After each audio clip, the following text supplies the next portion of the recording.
Welcome back. Let's talk about the second point of making a progressive web app, and probably the cutest little icon that I'm going to have in this course, the app manifest. Now, for a progressive web app to behave like a native app, we need to mimic not just the function of a native app, but also some of the views that we get with it, or the shell. For example, on your phone, you can download an app and have an app icon. On Android devices, you have things such as splash screens. The idea is to make the web app as indistinguishable as possible to a real mobile app. And we can do that with the app manifest. Before we get into it though, the one thing I do want to point is that a lot of people forget to include in their index.html file this line over here. And this comes out of the box with Create React App. You can see that I'm in the public index.html folder. And this line, which is the meta tag with viewport, optimizes the app for multiple devices. And this might seem super obvious, but a lot of people forget it. And this line helps with adjusting the screen size based on the device. So this is a must, and it will warn you if you're missing this line in the Lighthouse report. So now that we have the screen set up for mobile devices, let's talk about the app manifest file. And as you can see in our public folder, again, this is something that we get for free from Create React App. And this is it. This is the manifest.json file. It's a simple JSON file that gives the developers the ability to control how the app should appear to the user in areas where they would expect to see apps, such as the mobile device home screen.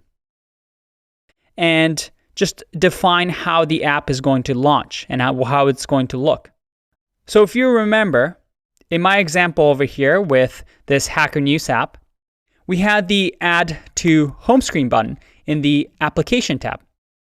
And you might have noticed that we actually clicked on this thing called Manifest in the application. And that's the manifest.json file.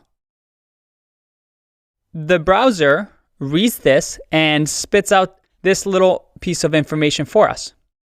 And if I scroll down, you see that I have icons here that get downloaded, just like I did for when I downloaded it onto my home screen. And this is the icon that you'll see when you download this app on your mobile phone. And it also gives us this nice little feature to add to home screen. So this is the app manifest file and what it does. Now, how do we generate these icons? We see over here that Create React App has generated a favicon in the public folder. But we're missing a few things, aren't we? We don't have all these other sized icons for mobile phones because we still need to generate them for our app. And you can see here that they have different sizes based on whichever device this gets downloaded on. Luckily for us, there's a great tool that does this very nicely and easily. It's called Real Favicon Generator. And this, all we need to do is provide an image, such as an image of a robot, by just clicking on Select Favicon Picture. And it'll take you through the steps to download these. And all we need to do is include them in our public folder, just like the favicon icon was, and reference them in the manifest.json file. And don't worry, this is exactly what we're going to do in our exercise to turn our RoboFriends app into a progressive web app.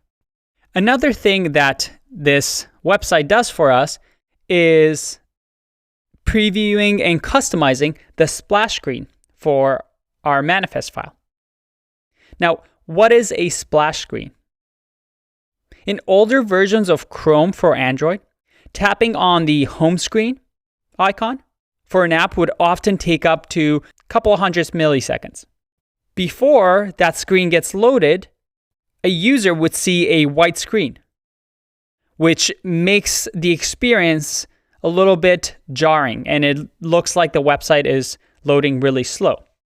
So Chrome 47 and above support this idea of a splash screen, where you can add a background color when you tap on the app, the Progressive Web App. Instead of loading the white screen, it's going to load something called a splash screen, where it'll have the background color, the name, and icon of the web app. And it will get that all from our manifest.json file. And this is all done simply to make your web app feel a lot closer to what you see with native apps. When you click on native apps, even if they're loading, they have some sort of a background and icon to show you that it is loading. Overall though, that's it.